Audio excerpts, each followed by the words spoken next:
afternoon, good evening, good morning, wherever in the world you are. I've said on this platform that Zimbabwe is a failed state. And one of the main reasons why we are a failed state, we failed to hold free, fair, and credible elections. And this has left us stuck with this corrupt, incompetent, and tyrannical Zanu PF dictatorship, complete with its MDC triple C sidekick. It's just unbelievable that 45 years after independence, we are still failing to hold free, fair, and credible elections. I've often referred to Tim Pachelu, and this gentleman here, Freeman Chari, Chari is one of the Tim Pachelu members. What this group of individuals did before the 2023 elections was to show that Zimbabwe's voters' roll was in shambles, that it was absolutely madness to participate in the flawed elections. And here he has sent on X one of his comments regarding those elections. And I think those of you can read his comments there. And it says it all. The tragedy with Zimbabwe is that we never seem to learn from the past. He is absolutely spot on that the three lessons we've got to learn is we were not dealing with a ragtag team when we're dealing with Zanu PF, but a well-funded team with democratic resources.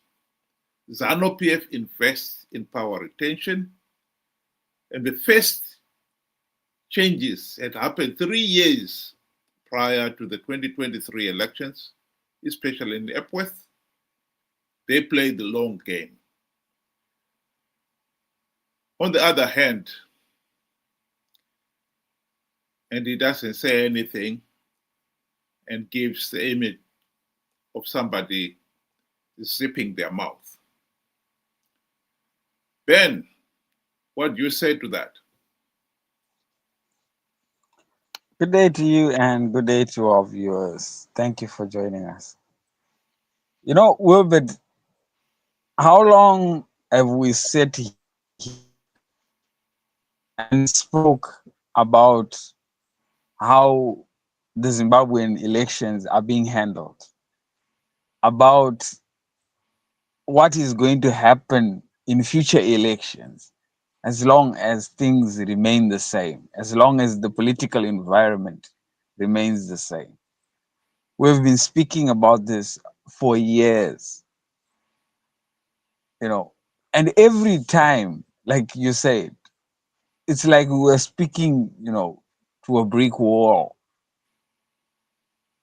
And right after an election, it becomes clear to all that an election was rigged. But that is exactly what we were saying all along. Why couldn't you understand that? The evidence and the amount of evidence before, on, and after is so overwhelming. But that's not going to stop the 2028 election. They still want to continue. This now just makes me wonder to say, is there something wrong with Zimbabweans? What are we failing to understand with evidence, with resources, you know, with even recommendations to what needs to be fixed. We have it all. We have the tools, but we cannot just choose the right tools or to do the job.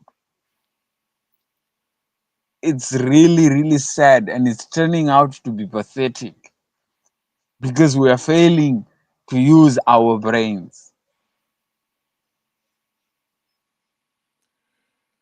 Well,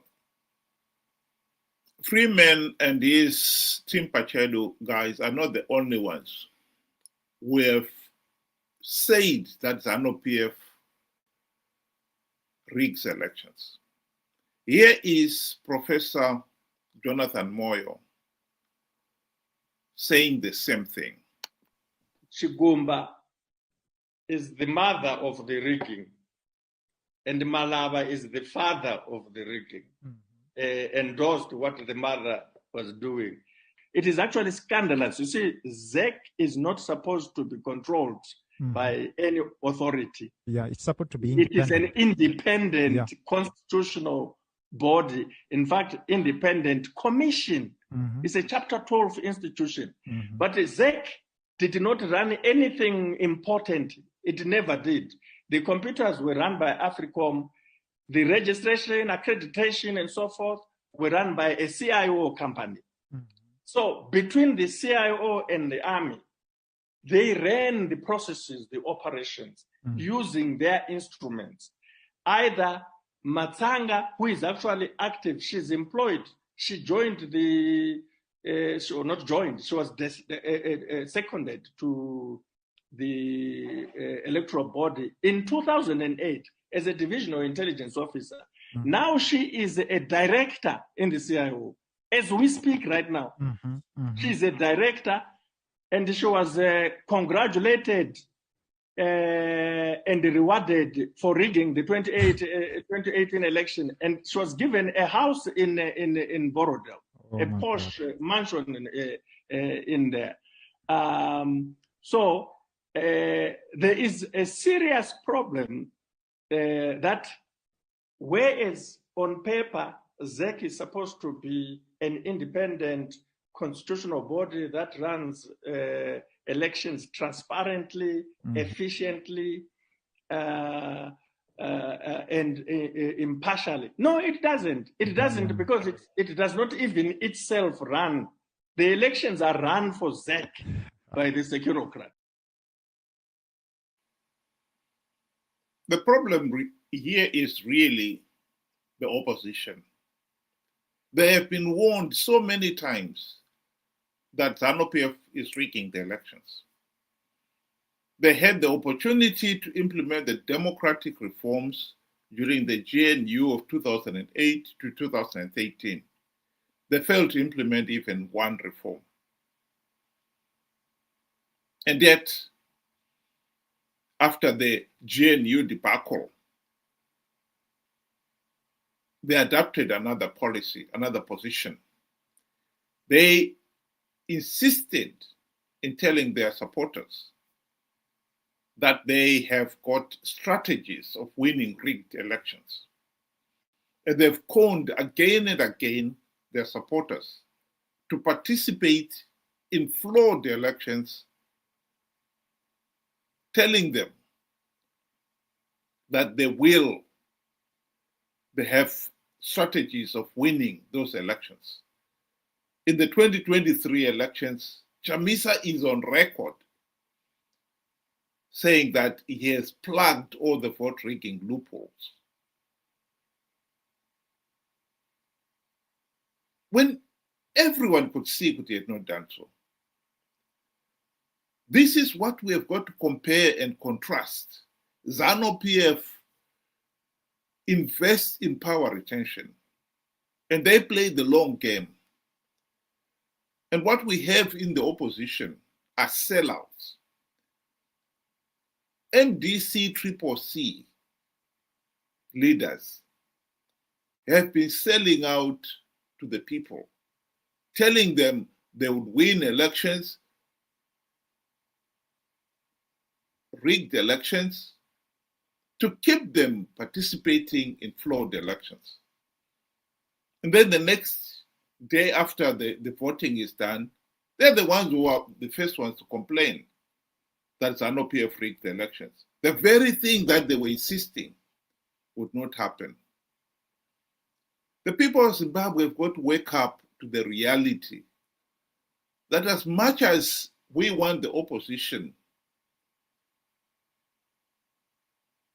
we have got to realize that the opposition we have in the form of MDC CCC as Zanu PF Team B, playing for Team A to win and for Team A to have legitimacy.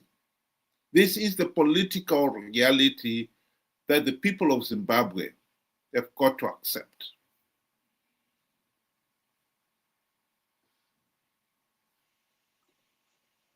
I mean, over 2 million people voted for Chamisa in the past election, the 2023 election. Millions more across the diaspora were supporting, this whole God is in it, I can win rigged elections, and so forth. Some even sacrificed, donations and so forth. I mean, we have to, agree that yes, Chamisa has been conning people into participating in rigged elections, knowing fully well that he will lose the elections and, disappear or whatever he decides to do. But then again, the question comes down to each and every one that supported this. The evidence was there. There was no verified voters roll. Team Pachedu made sure that they gave you that warning way in advance. We have no excuse. Previously, SADC and all other observer missions, they have always been giving us recommendations, fix A, B, C, D, for you to actually have a chance at free, fair, and credible election. They're not doing it for Zanu PF. They were doing it for each and every one of us. We did not pay heed to that advice. We are looking at a situation where, as a country, we are not doing ourselves any justice. We are not trying to get ourselves out of this mess.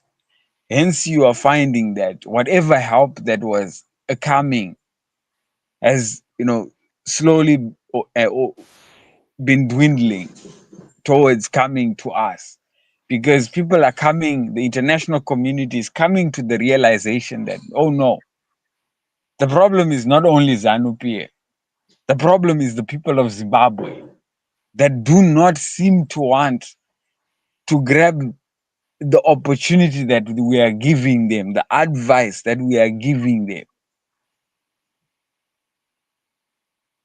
It's unfortunate that we all suffer, millions will suffer, the whole of Zimbabwe will suffer, just because some people do not want to look at the facts, to deal with the facts, but rather would listen to some, guy saying whatever he wants just so that he can, get the next or get a chair at the gravy train.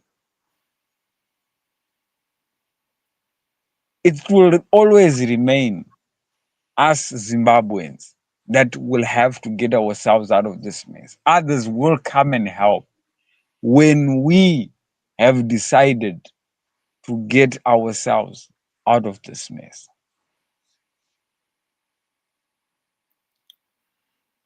I would like to play a video clip of Mnangagwa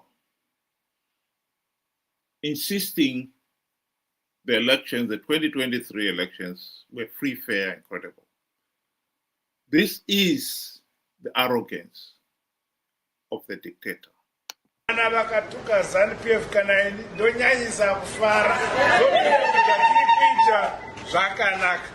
Ukavona vavengi vako vachikurumbidza nekuchikanganisa, ukavona vachiti Zanu PF yakaipa, farai. You are doing correct things for your country. Hongu takaita maelections edu kuna vamwe vaitaura zvisina musoro zvikanzi maelection anofamba zvakanaka ndezvavo.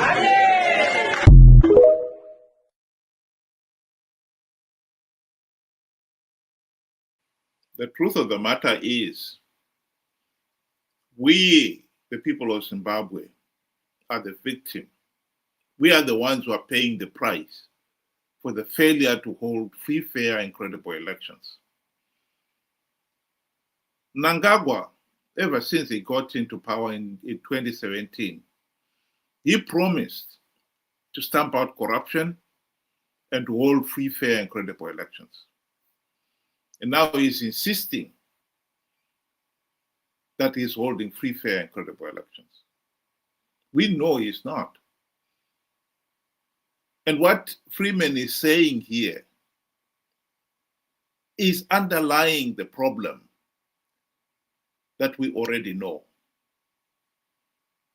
That Zanu PF is investing a lot of money to rig elections. And this is no surprise. Corruption has it's gone into overdrive ever since Mnangagwa got into power. And he is using some of that wealth to bankroll his vote rigging / vote buying juggernaut. He has been in campaign mode. Even after the 2023 elections, he was already in campaign mode. The amount of money he's spending in buying the support of those who support him, bankrolling them with presents and cars and so forth, is amazing. We've just been watching a video of 5 buses that were issued to Apostol. And they were seen on that video praising Mnangagwa.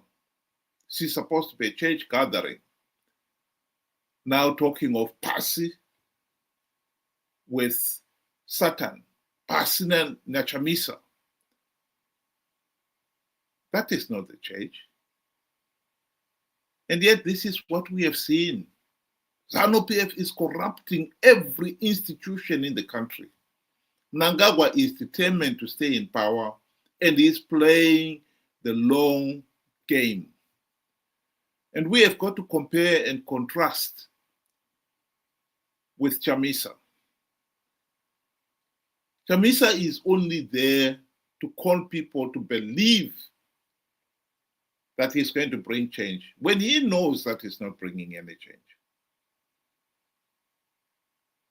Chamisa has been campaigning, pretending that even God is in it.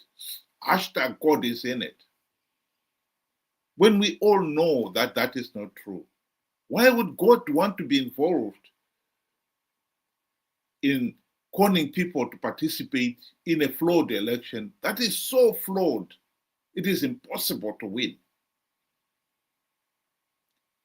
We really have to come to our senses as a people and decide that rules are there for a purpose. When we say we want a verified voters roll, there is a reason for it. Because if you are going to have an election process in which you don't even know who is entitled to vote, you can bet those who are in control of the process will see to it that they get a result that is favorable to them.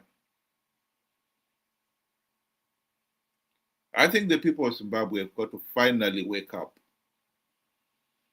Democracy demands that the people must be educated, knowledgeable, and diligent if they are going to carry out their primary purpose of holding the leaders to account.